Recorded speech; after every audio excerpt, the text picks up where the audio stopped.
welcome back to Rams Up, your favorite LA Rams podcast. We are part of the Fans First Sports Network. You can follow us on our YouTube channel as well at LA Rams Up. I'm your host, Mark. I'll be joined occasionally by my football gurus, Paul and Ian. Let's get to it. What's going on, Ram fans? Episode 560 of Rams Up. We're going to get to our power rankings in a minute here, but I wanted to talk about a couple of other things first. One topic I wanted to get on the table here is the San Francisco 49ers, the dilemma they are facing moving forward this season. The first thing I need to talk about, though, is these changing rumors regarding Cooper Kupp. A few days ago, we heard teams were inquiring about Kupp, and the Rams were shutting it down. Now the Athletic reporting that the Rams are reaching out to teams about a possible trade, saying they will pick up part of his salary as well, and asking for a second-round pick in return. You know what? Doesn't really make sense to me. I would rather keep Cooper Kupp around. Maybe you're worried about that salary that they're going to have to pay him moving forward, $20 million a year with the injury issues he has suffered. But, Kupp is in that category of guys like Aaron Donald, Isaac Bruce. You just don't trade him. And keep in mind, if you are going to trade him, you're going to trade him to a contender, right? You're talking about getting a second-round pick back from a contender. You're talking about maybe the 60th pick in the draft, thereabouts. Does that get you excited? Certainly doesn't excite me. I understand the salary cap implications, but for now, based on the information I have, I want Cooper Kupp to stay in a Rams uniform. Another thing I want to talk about is Chris Shula's victory speech. I don't know if you caught it at the end there. He was talking about a quick turnaround, 3 days, and then he said, they only have 3 days to prepare for our Cheetah package. And you know what he was referring to? He was referring to this alignment that Jim Youngblood 53, a prolific poster of Ram film studies on Twitter, posted, and it's an alignment Paul Walia has been talking about as well. 2 defensive linemen, Bobby Brown and Braden Fisk in this instance, 3 outside linebackers, Jared Verse, Byron Young, and Michael Hoyt. The 2 defensive backs, Akilla Witherspoon and Darius Williams, and the 2 safeties, Cameron Curl and Quentin Lake. And then who's playing on the inside there? 2 more defensive backs, Jalen McCullough and Kobe Durant. And they're deploying this in passing situations. Chris Shula determined to put his best players on the field when he can, and this Cheetah package is an example of it.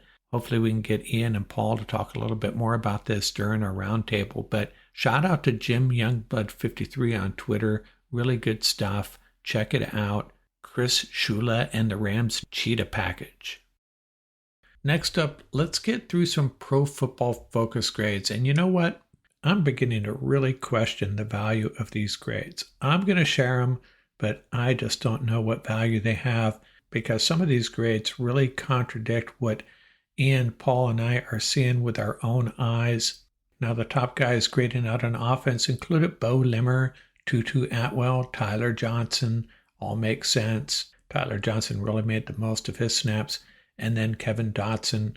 Now, Justin Dietich was also up there, graded out 70.0 overall at left guard. Now, Paul and Ian, their initial thoughts was he really struggled. So I'll be interested to see if they have any follow-up opinions on his performance after looking at the tape a little bit closer.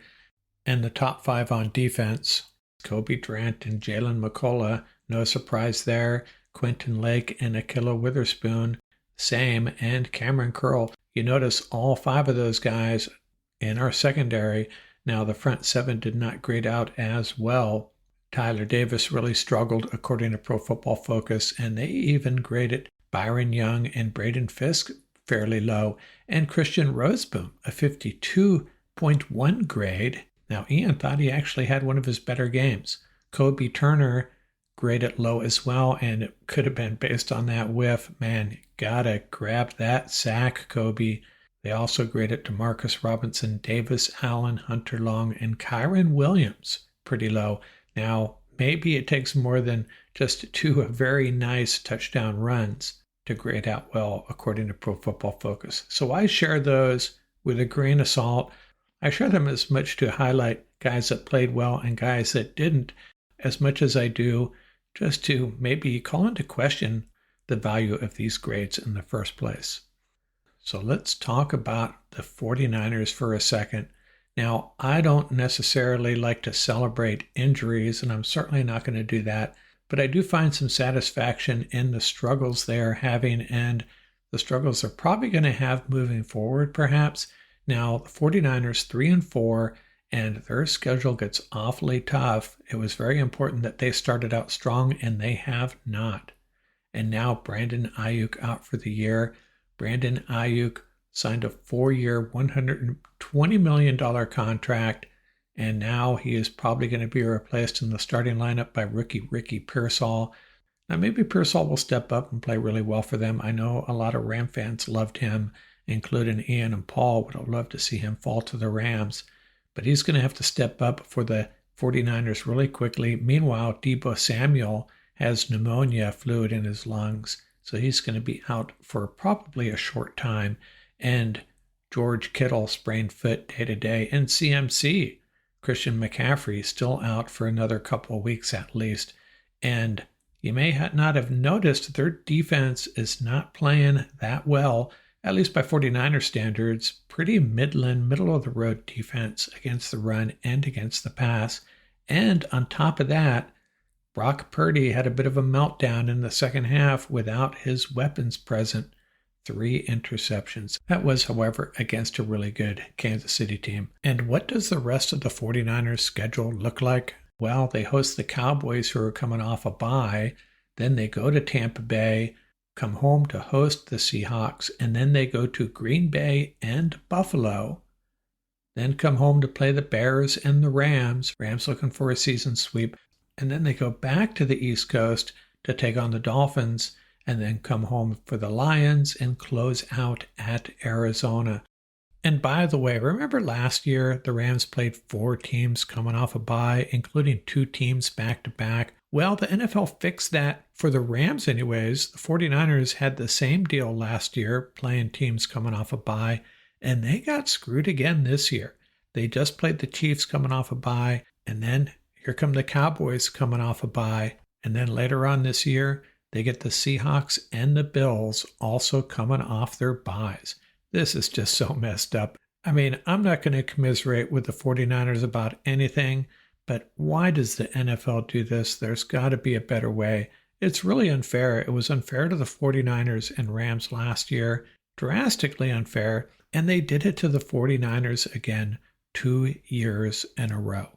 So that's not an easy schedule, and I'd almost venture to say I might rather be in the Rams position right now, 2-4, getting healthy, as opposed to 3-4, and maybe things falling apart a little bit. Now, I'm hoping Brandon Ayuk comes back 100% and resumes what has been a terrific career so far. But, the 49ers, their salary cap situation, their schedule, this is the year for them, and it's looking more and more like it might not happen for them. I could be wrong. They could bounce back and go on a 7-game winning streak. They still have a lot of talent there. But hey, let's hope they continue to struggle. Back in a second with our Week 8 Power Rankings. These rankings, by the way, shared on the YouTube channel in video format. You might enjoy that as well. Hey, it's time for my Week 8 Power Rankings, racking and stacking the top end of the NFL. Get into my top 12 here. Who's in my green room? Who's left the green room? And any shuffling in the top 12? Absolutely, actually quite a bit. Let's get into it. So who is in my green room, first of all? Well, I have 2 teams dropping out of the top 12 into the green room. That would be the Tampa Bay Buccaneers and the Atlanta Falcons, my previous number 11 and 12 teams respectively. Both lost at home to good teams, but they both kind of got thrashed, didn't they? Not good outings for either team. So they're out of the top 12 into the green room. And I still have the Cowboys and Chargers in the green room. Cowboys were on a bye. Chargers lost a really close game at Arizona on the road. Still a good football team, though. And man, Jalen Reagor, what an interesting career that guy has had. And his fumble through the end zone might have cost the Chargers a W there. So the Cowboys and Chargers are still in my green room. And the other team dropping out, disappearing from the green room, is the New York Jets. They add Devontae Adams, and really bad showing.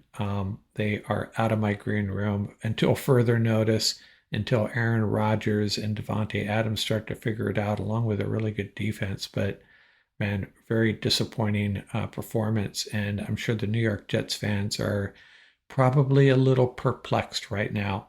And two other teams disappearing out of my green room for a good reason. They both moved up. And well, let's get into my number 12 team right off the bat. My number 11 and 12 teams are replacing the Bucks and the Falcons. And the first team, number 12, the Pittsburgh Steelers, Russell Wilson into the starting job there and leads them to a 37-15 win over those Jets I already talked about. So Russell Wilson accounting for 3 TDs, and I'm really surprised. The Steelers have been in the top 12, back out into the green room, and now they return. And I'm still not sold on them as a serious Super Bowl contender, but give them credit. They find ways to win. And Russell Wilson kind of wrote him off. I don't know if I would want him as my starting quarterback, but he gets it done. And the Steelers should bag another win next week. They host the other New York team, the New York Giants. And the number 11 team replacing the Steelers. The Steelers and Seahawks both move into the top 12, replacing the Bucks and Falcons. So yes, the Seahawks are my number 11 team, and they went in and thrashed the Falcons. Nice road win. And, the Seahawks offense is really getting it done. Questions about their defense, but they actually lead the league with 271 yards passing a game. So really surprising. And they're another team I have underestimated, perhaps. Back in front in the NFC West, they still have 2 games left with our Rams, and that's a good thing. And they host the Buffalo Bills. So, man, I was hoping the Falcons would hand them a loss, and I certainly hope the Bills can go into Seattle and hand them a loss as well. Now, my number 10 team dropping 2 spots, the San Francisco 49ers. Man, they are just riddled with injuries, a lot going on there. Brock Purdy kind of has a little bit of a meltdown in the second half. I think this is about where they belong right now, and I have a sneaky suspicion they are going to rebound. But man, if you listen to the my Tuesday afternoon pod, not included in the video, if you're watching this on the YouTube channel, they have a tough schedule ahead of them, really tough schedule. But right now they're my number 10 team. They need to get some people back. Brandon Ayuk out for the year, man. Rumors that they may be trading for Cortland Sutton. We'll see. They may have to do something, unless they're going to rely on Ricky Pearsall. Hope McCaffrey comes back 100%. Deebo Samuel out with pneumonia. He'll eventually be back. George Kittle nursing a sprained foot. It just goes on and on. The bigger problem, well, I shouldn't say the bigger problem, another problem with the 49ers is their defense has just been okay. And that's been true even through the late last year. Used to be a real big strength of this team, just a devastating defense. Not so much anymore. Still a good defense. They still got Fred Warner, but they're not as fearsome as we are used to seeing, not what we're used to from the San Francisco 49er defense. My number 9 team moving up 1 spot is the Philadelphia Eagles. They improved to 4-2, 28-3 win over the Giants. They travel to Cincinnati. Not going to get too excited about a win over the Giants. Saquon Barkley really tore it up, but about where they belong, I think. Move up 1 spot. And also moving up 1 spot, the Green Bay Packers, another team I haven't been totally sold on. They get a squeaked out a win over the visiting Texans. Texans are a good football team. Packers 5-2. They travel to Jacksonville. Might be catching Jacksonville at the wrong time. They may be bouncing back a little bit. Riding steady at number 7. I think this is like the second or third week I've had the Washington Commanders at number 7, 5-2. They crushed the Carolina Panthers. And big game next week in the NFC, kind of sorting things out here. A team I haven't talked about. You know what? I should probably have them in the green room, actually, the Chicago Bears. The Commanders hosting the Bears. We'll find out a lot about them. That's probably an oversight on my part. And I'm going to amend it right now. I'm going to say the Chicago Bears belong in my green room. That NFC North, man, it is stacked. Toughest division in football without a doubt right now. And my number 6 team, just dropping 2 spots, the Texans. They're 5-2. Hey, you go into Green Bay and you lose a close game. Can't ding them too much. I'm probably dinging them too much as it is, dropping them 2 spots. And then dropping 4 spots, my previous number 1 team, the Minnesota Vikings. I have them at number 5 now, 5-1. But you know what? You're hosting a divisional rival, and you can't put it away. A divisional rival that just lost their best defender. And maybe they're coming back down to earth a little bit. Or maybe I'm dinging them too much, dropping them all the way to number 5. But we'll have to see. Is Sam Darnold really going to be able to carry this team? I shouldn't say carry this team. Is he going to be able to play at a high level through a playoff run? I don't know. I'm not convinced yet. I've always been a big Sam Darnold fan. I always saw him as a great backup option for the Rams. That's what the 49ers brought him in for. He's had a nice career. We'll see how long it lasts with the Vikings. And like we already all know, they come into Los Angeles for a Thursday night game. A short week for the Vikings, coming off a really painful loss to the Lions. And moving up 2 spots from number 6 to number 4, the Buffalo Bills. They're at 5-2. They're just rolling along. They add Amari Cooper and cruised to their 5th win. They travel to Seattle and go Bills. My number 3 team moving up 2 spots, the Detroit Lions. Hey, give them credit. They go into Minnesota, having just lost Aiden Hutchinson, pull out a 31-29 win.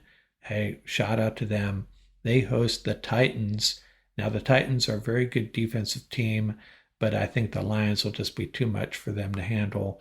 Could be a trap game for the Lions, but I think the way this Lions team rolls, I don't think that's going to be a problem. I think they'll get an easy win at home over the Titans. And I'm moving up 1 spot from number 3 to number 2. Got to hand it to the Chiefs going into Santa Clara and getting a 28-16 win in the first half. They were just throttling that 49er running game. And then, after Ayuk went down and, shorthanded 49er offense and a somewhat shorthanded defense, Chiefs, I wouldn't say it was an easy win, but a solid win to improve to 6-0. They traveled to Las Vegas for probably their next win, right? Vegas is really banged up, as Ram fans will know. And my new number 1 team, moving up from number 2 to number 1, the Ravens. Man, Derrick Henry, Lamar Jackson, these two together are so good. Still some issues on defense, but they're overcoming those shortages on the defensive side of the ball with a robust offense. Had some takeaways against the Bucks. Going to Tampa Bay. Tampa Bay is a good football team, and the Ravens, they just they down 10-0, scored like 38 straight points, something like that. So 5 straight wins for the Ravens. Started out 0-2, and now they are cruising. They travel to Cleveland. We know what's going to happen there. Maybe a trap game, but it's a divisional game, so I suspect the Ravens will be just fine. So the Ravens, my new number 1 team, at 5-2. So there you have it. I think that's a pretty solid list. Should have had the Bears there in the green room. My bad. I'll make sure I include them next time. That's it. Week 8 power rankings out here from Rams Up.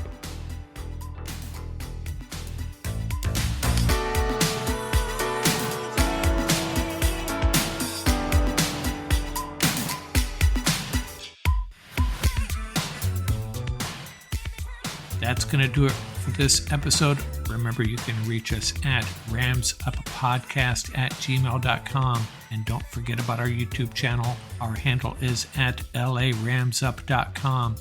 Till next time, keep the horns up, stay safe, and have fun out there.